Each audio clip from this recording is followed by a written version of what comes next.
बढ़ते हैं आगे। रुक इस वक्त की एक और महत्वपूर्ण जानकारी की ओर करेंगे। जेएनयू में एक बार फिर हिंसक झड़प और आक्रोश की झलक देखने को मिली है।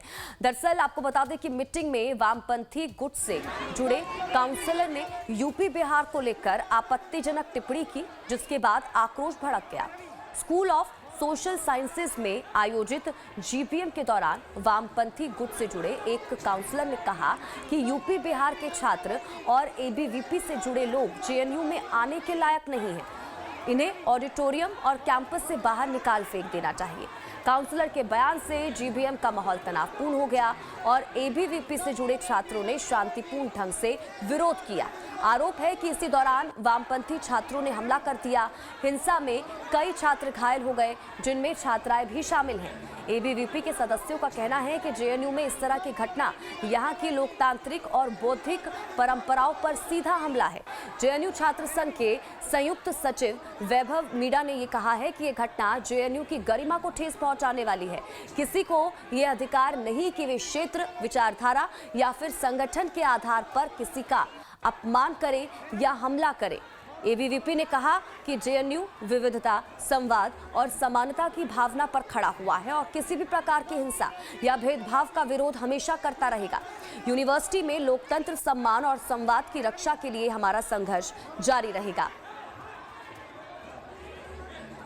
जेएनयू में स्कूल ऑफ सोशल साइंसेज की जनरल बॉडी मीटिंग चल रही थी, जिसमें काउंसलर अपनी रिपोर्ट प्रस्तुत करते हैं और इसी का चुनाव होता है। काउंसलर जब एक लैपटॉप काउंसलर रिपोर्ट अपनी प्रस्तुत करने गया, उसने ऑडियंस को संबोधित करते हुए कहा कि ये एबीवीपी से जुड़े लोग, ये यूपी बिहार के लोग इस जेएनयू में डिजर्व नहीं करते, इनको यहाँ से निकाल फेंकना चाहिए, जेएनयू से किसी अन्य यूनिवर्सिटी में चले जाना चाहिए, जो कि बहुत ही असंवेदनशील और बहुत ही घृणित वक्तव्य था। एक क्षेत्रीय दुर्भाव पैदा करना, आपस में एक दूसरे को इस तरह से बांटना और जेएनयू में जो लोग छात्र एडमिशन लेके पढ़ रहे हैं उनको कि वो जेएनयू में डिजर्व नहीं करते। ये जेएनयू लेफ्ट की बापौती नहीं है। ये लेफ्ट ने जिस तरह का ये बयान दिया, उस काउंसलर ने, जब हमने ऑब्जेक्शन किया, ऑडियंस ने ऑब्जेक्शन किया कि इसमें माफ़ी मांगे काउंसलर और चेयर इसको कंडेम करे, उन लोगों ने माफ़ी मांगने से मना किया और चेयर ने इसको कंडेम करने से मना किया।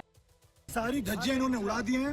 नीतीश जी ना तो जवाब दे रहे हैं और अगर हम लोग जवाब मांग रहे हैं इलेक्टेड काउंसलर, तो कह रहे हैं कि मैं ऐसे रोड पे चलते हुए 5 लोगों को जवाब नहीं दूंगा और अपने कैडर से धक्का दिलवा रहे हैं और गाली दिलवा रहे हैं। झूठ। पहले तो इन्होंने यूजीएम नहीं करवाई और आज इन्होंने सारी हदें पार करके अपने मन से उठे 6 बजे सो के, और उसके बाद इन्होंने बोल दिया कि मीटिंग जो है एडजर्न है, जीबीएम एडजर्न है, बिना किसी से पूछे हुए, बिना जैन सेक्स से पूछे हुए, बिना ज्वाइंट सेक्रेटरी से पूछे हुए, बिना काउंसलर से पूछे हुए। तो प्रशांत त्रिपाठी ज्यादा जानकारी के साथ हमारे संवाददाता इसी खबर पर जुड़ चुके हैं। सीधा रुख प्रशांत का करेंगे, जानकारी लेंगे क्या कुछ अपडेट है उनके पास। प्रशांत, क्या जानकारी इसको लेकर? जेएनयू में एक बार फिर से हंगामा देखने को मिला है। बताया जा रहा है कि जीबीएम के दौरान दरअसल काउंसलर की तरफ से यूपी बिहार को लेकर आपत्तिजनक टिप्पणी की गई थी, जिसके बाद एबीवीपी से जो जुड़े छात्र हैं वो यहाँ पर आक्रोशित हो गए। क्या जानकारी, क्या पूरा विवाद रहा? देखिए, इस समय तुरंत की अगर बात करते हैं तो जेएनयू कैंपस में बड़ी तादाद में पुलिस बल तैनात किया गया है और ख़ास तौर पे सोशल साइंस, जहां पे जेबीएम का आयोजन कल किया जा रहा था, उसके चारों तरफ राउंड अप किया गया है प्रशासन की तरफ से, पुलिस फोर्स, ताकि कोई दोबारा से इकट्ठा ना हो और किसी तरह का विवाद ना हो।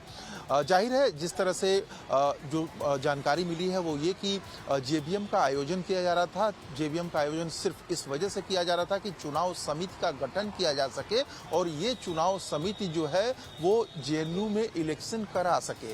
तो जाहिर है इसके लिए ये 6वां या 7वां जो है वो जेबीएम चल रहा था। इसी दौरान एक काउंसलर जो लेफ्ट के हैं उन पे सीधे आरोप एबीवीपी ने लगाया है और एबीवीपी का कहना है कि जेबीएम के दौरान उस काउंसलर ने क्षेत्रीय टिप्पणी की है, खासतौर पे उत्तर प्रदेश और बिहार के लोगों को लेते हुए ये टिप्पणी की है, जिसको लेके ये पूरी नाराजगी है। और इसी नाराजगी के तहत जो जेबीएम में एबीवीपी गुट के लोग थे उन्होंने बहिष्कार करने की बात कही, जिसके बाद से लेफ्ट के जो दूसरी तरफ के लोग थे उन लोगों ने इस पे आपत्ति जताई और आपत्ति और अनापत्ति इतनी ज़्यादा बड़ी हो गई कि हाथापाई और मारपीट पे मामला उतर आया।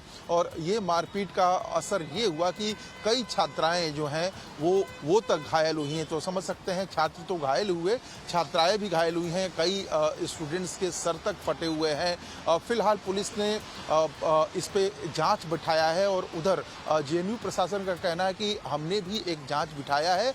जांच समिति ये निर्धारित करेगी कि क्या नक्सली क्षेत्रीय टिप्पणी जो है वो की गई थी और इसके अलावा विवाद उपजा तो किन मुद्दों को लेकर उपजा, किन्होंने मारपीट की शुरुआत की है। तो तमाम ये जांच के पहलू हैं जिनका समय के साथ जैसे ही जांच किया जाएगा उसके बाद से निर्धारित करके कार्रवाई की जाएगी। स्वाति।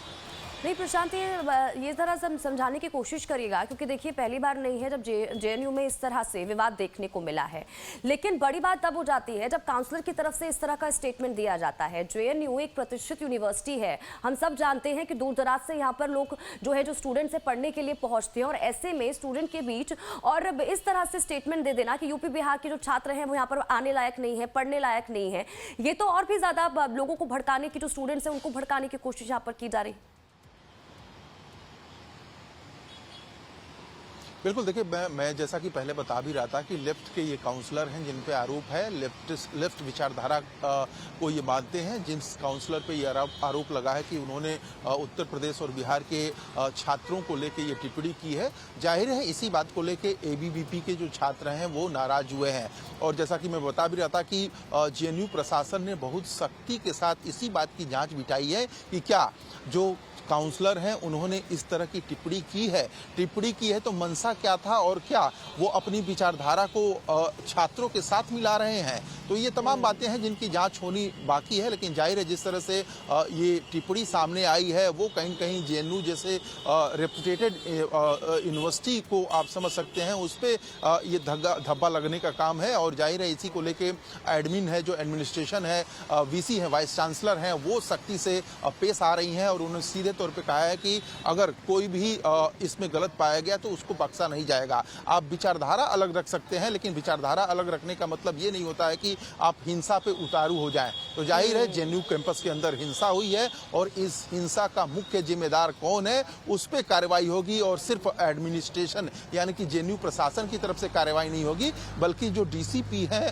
अनुज दयाल, उन्होंने भी साफ तौर पर कहा है कि हम जांच का इंतजार कर रहे हैं और अपनी भी तरफ से कर रहे हैं। जो लोग घायल हुए हैं उनकी तरफ से कंप्लेंट भी लगातार ले रहे हैं और जाहिर इस जांच के बाद से बाय नेम एफआईआर किया जाएगा। ठीक है प्रशांत, बहुत बहुत शुक्रिया प्रशांत इन तमाम जानकारी के लिए और हमारे साथ जुड़ने के लिए। आप नजर बनाए रखें, आपसे आगे भी जुड़ेंगे, अपडेट लेते रहेंगे।